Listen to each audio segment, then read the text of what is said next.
لو قلت لك ان في فرح في نادي الزمالك وخصوصا في 100 عقبه انت مش هتصدقني. تعالى يا باشا اسمعك الزغاريط وكل ده، بس بعد ما تعمل لايك وتشير الفيديو على قد ما تقدر وتعمل متابعه. تعالى يا باشا نكمل. بص يا باشا، في اول حاجه جاليليو بيقول لهم وطوا صوت الزغاريط، فاحنا في اول حاجه هنشوف هيسمعوا كلام جاليليو ولا لا. نسمع نشوف جاليليو بيقول لهم ايه. طيب وطوا صوت الزغاريط، لسه عندنا بكره.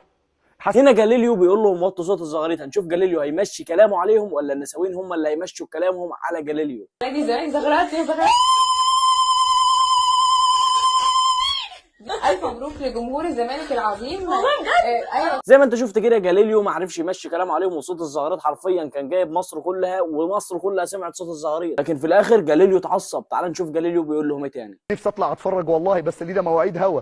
بس تمام، وطوا صوت الزغاريط، عندنا بكره معجنه. وزي ما انت شفت كده جاليليو اتعصب، بس برضه كلمه جاليليو ما مشيتش عليهم. بس ليه الزغاريط اصلا اللي سمعت في مصر دي كلها من نادي الزمالك؟ اقول لك يا باشا، الزغاريط دي كلها بسبب ان نادي الزمالك خد بطوله الكاس في كره السله، والاول مره من 4 سنين نادي الزمالك ياخد بطوله في العاب الصالات. فبس كل الحكايه وكل الزغاريط دي بسبب البطوله اللي خدوها من 4 سنين في العاب الصالات. وحرفيا النادي الاهلي السنه دي بس واخد 17 بطوله. فتخيل لو نادي الزمالك خد 17 بطوله السنه دي كان هيعمل ايه؟ كان هيعمل فرح على كوكب المريخ، ما كانش هيعمل فرح بس في نادي الزمالك. انا بقى يا باشا اقول لك ان للاسف انتهاء موسم يوسف بالعمري مع النادي الاهلي للاصابه، وبكده هنشوف كوكا اساسي بقيه المباريات الجايه في الدوري. فعايز اقول لكوكا فض جيبك من دلوقتي لاخوان الفينا، وفض جيبك من دلوقتي لزلاكا، لانك انت هتلاعب لعيبه تقيله، فلازم تكون مفضي جيبك عشان تحطهم في جيبك زي السنه اللي فاتت. فهنشوف كوكا لنهايه الموسم مع النادي الاهلي اساسي، هتبقى مهمه صعبه جدا جدا على احمد نبيل كوكا. لكن ان شاء الله كوكا زي ما كان قدها الموسم اللي فات برضو الموسم ده هيكون قدها، وهيحط اللعيبه دي كلها حرفيا في جيبه. طيب تعال اقول لك بقى ان النادي الاهلي شبه رسمي خلص مع ابراهيم عادل خلاص على 2 مليون دولار. يعني بدايه من الموسم الجديد هنشوف ابراهيم عادل مع النادي الاهلي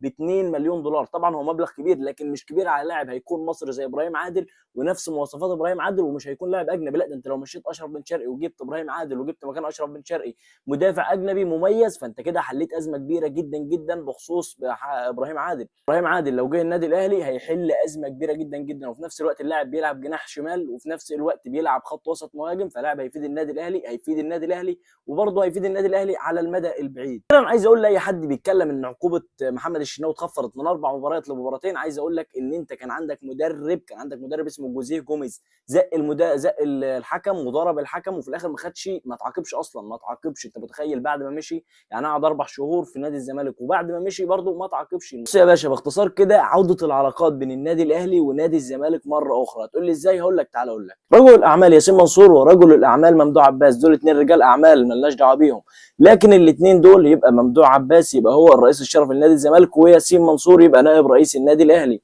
فالاثنين دول في مكالمه هاتفيه جمعتهم مع بعض، واكد ياسين منصور اكد لممدوح عباس ان هو هيكون اول الحاضرين في مدرجات نادي الزمالك مباراه نهائي الكونفدراليه بين نادي الزمالك ونادي اتحاد العاصمه. فدي هتكون خطوه كبيره لبدايه عوده العلاقات بين النادي الاهلي ونادي الزمالك، وفي الاول وفي الاخر سواء اهلاويه سواء زملكاويه احنا في الاخر اخوات. ولو بس يا صاحبي لو وصلت معايا لحد هنا ما تنساش المتابعه واللايك.